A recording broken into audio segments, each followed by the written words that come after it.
Hello everyone, this is doctor Mansi from Bharat homeopathy. आज मैं आप लोगों के साथ बात करने वाली हूँ घुटनों के दर्द की। Knee pain. नी पेन आज की ज़िंदगी में एक बहुत बड़ा कारण बनता जा रहा है। बहुत ही कम उम्र में 35 से 40 की उम्र वालों में भी आजकल घुटनों के दर्द की शिकायत मिलने लग गई है। 50 के बाद तो मिलती ही मिलती है कि 50 के बाद काफ़ी लोगों में घुटने के दर्द की शिकायत आती है। आज मैं आपके साथ बात करने वाली हूँ कि ये घुटनों के दर्द की शिकायत आती क्यों है और कुछ ऐसी चीज़ें मैं आपको बताऊँगी जिससे आपके जो घुटनों में जो ग्रीस की कमी हो जाती है। हम कहते हैं ग्रीस, वैसे वो साइनोवियल फ्लूइड होता है, लेकिन नॉर्मल लैंग्वेज में हम उसे बोल देते हैं ग्रीस की कमी। तो उसकी वजह से आपके घुटनों में दर्द रहने लगता है। तो मैं आपको ऐसी कुछ चीज़ें बताऊंगी जो आप अपनी डेली लाइफ में खाएं, उनको अपनी डाइट में ऐड करें। तो जो आपके घुटनों में ग्रीस की कमी हो रही है, साइनोवियल फ्लूइड की कमी हो रही है, वो मेंटेन रहेगा, वो कंट्रोल रहेगा। घुटनों का दर्द, घुटनों की जो हड्डी होती है, जो नी होती है, ये दो हड्डियों से, घुटना जो होता है वो दो हड्डियों से मिलके बना होता है। उनके बीच का जो स्पेस होता है वो होता है घुटना। अब दो बोन्स के बीच में होता है कार्टिलेज, और उन्हीं कार्टिलेज की लेयर्स के बीच में प्रेजेंट होता है साइनोवियल फ्लूइड।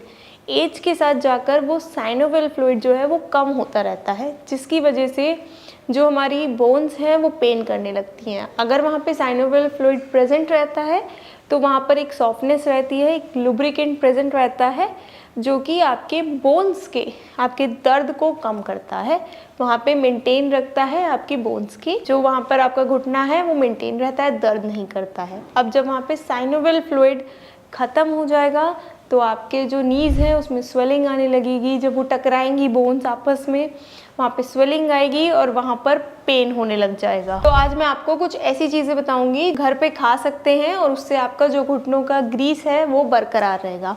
सबसे पहली चीज़ मैं आपको बताऊंगी नट्स। नट्स में जैसे कि अखरोट और बादाम, ये दोनों ही चीज़ें जो होती हैं इसमें भरपूर मात्रा में ओमेगा 3 फैटी एसिड्स प्रेजेंट होते हैं, जो कि ग्रीस को मेंटेन करने में हेल्प करते हैं और आपकी बोन्स की इन्फ्लेमेशन जो होती है वो उससे कंट्रोल रहती है, इन्फ्लेमेशन को कम करते हैं ओमेगा 3 फैटी एसिड्स।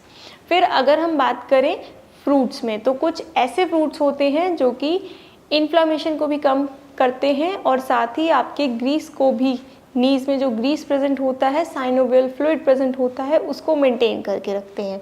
जैसे कि पपाया और पाइनएप्पल, ये बहुत ही अच्छे फ्रूट्स होते हैं। इसमें ब्रोमेलिन एक सब्सटेंस प्रेजेंट होता है जो कि इन्फ्लेमेशन को भी कम रखता है। एक और फ्रूट्स भी होते हैं जैसे कि बेरीज़ भी, जो अर्थराइटिस के पेशेंट्स हों या फिर नी पेन के पेशेंट्स हों, उनके लिए बेरीज़ बहुत ज़्यादा फ़ायदेमंद होते हैं। सब्जियों में अगर हम बात करें तो जड़ वाली सब्जियाँ जैसे कि प्याज हो गई, हल्दी हो गई, अदरक हो गई, ये सारी ही सब्जियां बहुत ज़्यादा फायदेमंद होती हैं। ये इन्फ्लेमेशन को बहुत हद तक कम रखती हैं और आपके घुटनों के दर्द में ये बहुत ज़्यादा आपके लिए फ़ायदेमंद होती हैं। इसके बाद अगर मैं बात करूं तो सब्जियों में होती हैं क्रूसीफेरस फैमिली की सब्जियाँ, जो कि होती हैं बंद गोभी, फूल गोभी और ब्रोकली। ये तीनों ही सब्जियां, ये भी अर्थराइटिस के पेशेंट्स या फिर जॉइंट्स पेन के पेशेंट्स या फिर नी पेन वाले पेशेंट्स, इनके लिए बहुत ज़्यादा फ़ायदेमंद होती हैं ये तीनों ही सब्जियां।